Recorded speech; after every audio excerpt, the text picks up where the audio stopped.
This is one from India, from Vaishnavi. How do I get enlightened that you're joining us? How do I get enlightened? And he wants to know, what does a person look like that is enlightened? What does a person look like that is enlightened? He might look like any other person, but inside is full of peace and happiness and is fulfilling his or her dreams and visions and acts in accordance with natural law, which means fulfills his desires or her desires, at the same time is not in friction or contradiction with the desires of everyone in society. Very good. He also asked, is there anything that signs, outward signs of somebody who is enlightened in terms of their actions? Since it comes from India, it says in the Bhagavad Gita that it is not possible to know from the outside really what level of enlightenment one is. And there are levels and grades of enlightenment. When you learn the Transcendental Meditation program, you learn that there is transcendental consciousness, cosmic consciousness, God consciousness, and unity consciousness. And these are different levels of depths of enlightenment, which in another discussion we can go through. So the outer behavior can be the same, but naturally the person will be more peaceful, more happy, more full. They will be more wise, but they can be anything. They can be a taxi driver, they can be a doctor, they can be a philosopher, they can be a painter. It doesn't matter the outer activity. The outer activity can remain simple and specific, or can be very complex, but it's the inner ability to achieve maximum in one's life and maximum in one's consciousness, which is to live fullness and happiness within and be a blessing to one's surrounding, that is important.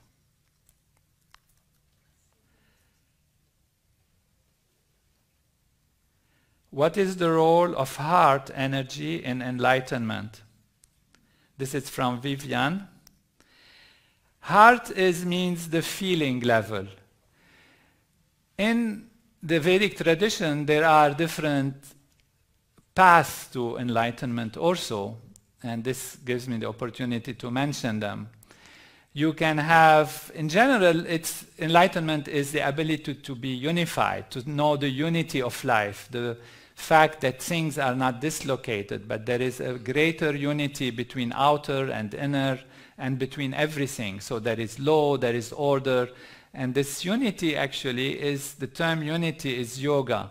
So there are different types of yoga. Transcendental meditation is one aspect of supreme yoga.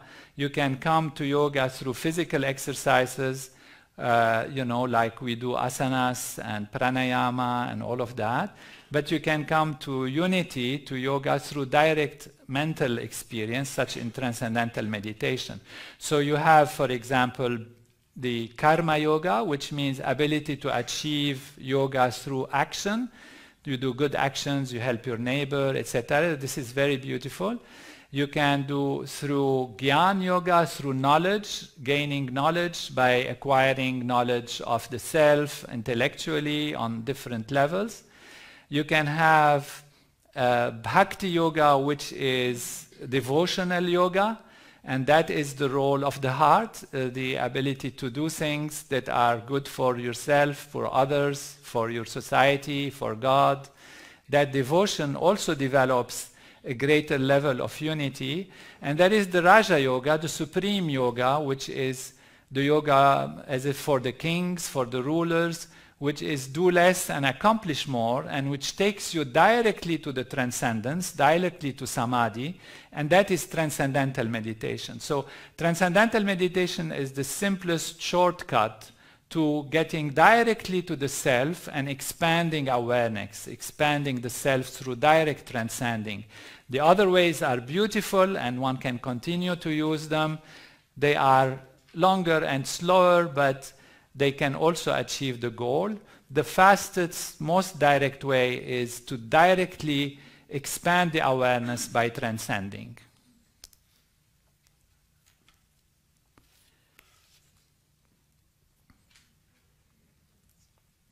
How long does it take to achieve enlightenment? This is a question from an enlightened name. Emmanuel is an enlightened name.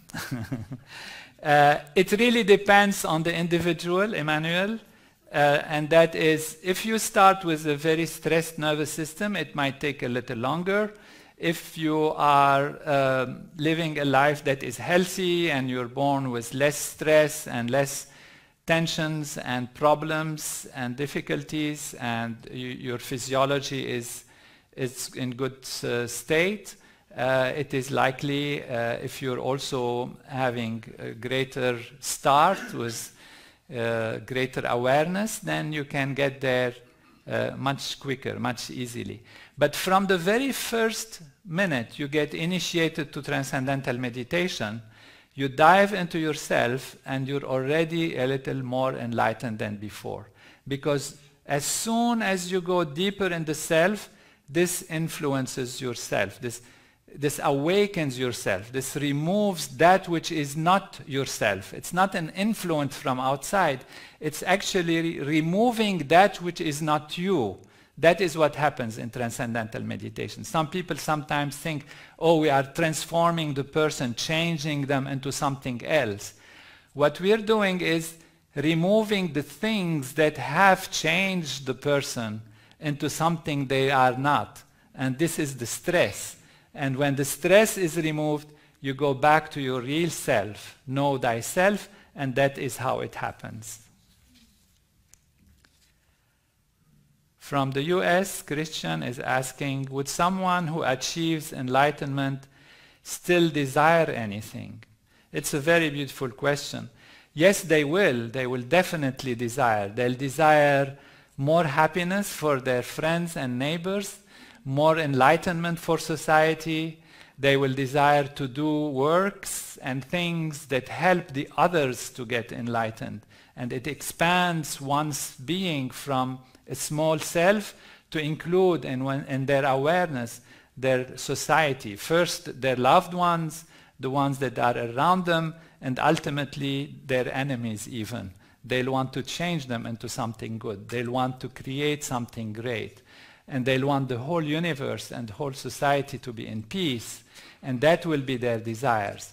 Of course, they will have their regular desires. The body needs to eat, needs to live.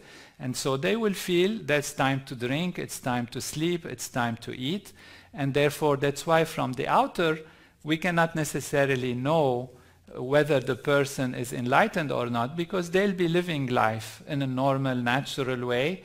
They'll be dynamic, they'll be achieving, and if their goal is to be in activity, they'll go into activity. If they are more of a recluse style, they might go into recluse, but not necessarily at all. The majority of people who are practicing transcendental meditation are creative, dynamic people. They are athletes, and they grow in that. Even if they get enlightened, it's like bliss becoming blissful. Bliss, when it is achieved within the self, Maharishi used to use an analogy which is very simple. He said, if you sit in a hot bath, in a hot tub, and there is warmth around you, the warmth is there. If you move, then you feel it more. You feel the waves of warmth. And so activity actually allows the bliss to become blissful. You then feel the bubbles of bliss, and therefore there will always be this desire to act, but these desires will be in accordance with natural law, in accordance with the evolutionary powers of natural law. Do any teaching from Jesus suggest or align with the practice? This is from Amy. I personally feel that all the teaching of Jesus align with the practice. Basically, Jesus' main teaching is, you seek the kingdom of heaven which is within you, and all else will be added unto you. I might not have the exact words in English properly, but this is the meaning. And therefore, seek the kingdom of heaven, and all else will be added unto you. And then someday they talked to Jesus and asked him, where is or there was a discussion about the kingdom of heaven. And he said, the kingdom of heaven is within you. It's within you. And therefore, to go within is the ultimate teaching, and to seek that inner peace and inner happiness, and then be able to give that for others is most profound. And people who practice transcendental meditation, sometimes the question comes, I am not interested in myself. Enlightenment is a personal thing. I want to help my society. I want to help others. I want to give to others. And the thing is, you can only give what you have. If you have pain, if you have fear, if you have suffering, you end up giving pain and fear and suffering. There is no point if somebody is suffering to sit next to them and start suffering with them. Because you had one person suffering, now you have two people suffering. So you didn't improve very much the situation. If somebody is suffering, you better gain in strength and happiness and bring them strength, give them happiness, give them hope, raise them above their suffering. And that is by improving oneself and being strong oneself, then we can give to others, then we can improve others, then we can raise others to inner peace and inner happiness and greater achievement. Jamie says, do you know if you are enlightened? When you are enlightened, you know there are symptoms of inner strength, inner stability. You never lose the self. See, when you practice transcendental meditation, the mind settles down, and at one moment, it loses everything. There is no thoughts, no images, no feelings, nothing. You just experience pure consciousness. It's not you're sleeping because you are there, but there is nothing else there except yourself. If you don't experience it, it's really difficult to imagine. What could it mean? It is consciousness, pure consciousness, sitting by itself, on itself, in itself, with itself, and nothing else is there. And that experience is your real inner self. So you transcend. When you transcend, you experience that unbounded ocean of being, unbounded ocean of pure existence, the self, the inner self. When you go out into activity, this inner self is more with you than it was before, because you just transcended. You just dip yourself into that reality. You know what it is, and now you go out and you have it a little more. You don't try when you are in activity to be aware of yourself. It's like mood making. We don't do that. When you go out into activity, you act, you think of action, but you have that inner silence more and more stable within you. With time, what happens is, with the familiarity in this inner self, this inner unbounded ocean of pure being remains with you all the time. So no matter what you're doing, you seem to be going and rushing and running and doing things and planning things and acting and correcting and adjusting and all of that, but your inner self, your unbounded peace, your inner peace is never lost. That's the first level of enlightenment. In the transcendental meditation movement, we call it cosmic consciousness. Maharishi has given it this name. So you give a cosmic aspect of life where the inner is never lost to the outer. And so you know this. You really know this when you are there.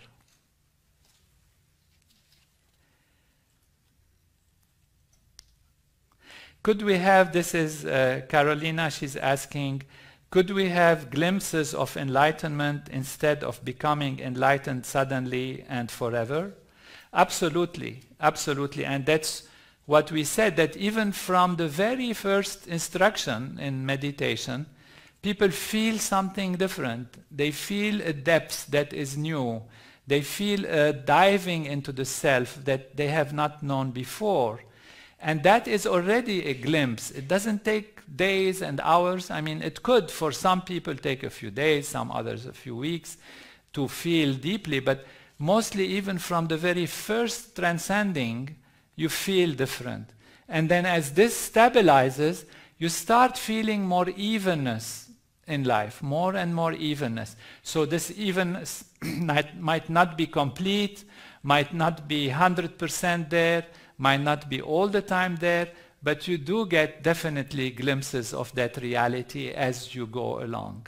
And that is the beauty of it, because the path is very enjoyable. It's not that something that you have to do that is training. It's not a concentration. It's not a contemplation. It's not manipulation of the mind or forcing it to go anywhere. It's a simple, innocent, natural procedure that takes you to these levels, and they are fulfilling. So the practice itself is fulfilling. And it's not that you say, oh, I have to do it, and it's okay, I'm so intent on enlightenment, I should do it. You forget about enlightenment. You just want to do it. It's so good. It's so simple. It's so pleasing that the technique itself is enjoyable, and it is enjoyable because it gives you these glimpses of enlightenment, even short ones, longer ones, and more stabilized through activity. I guess we have completed the time. Thank you all for listening. Look forward to your questions and other meetings and discussions.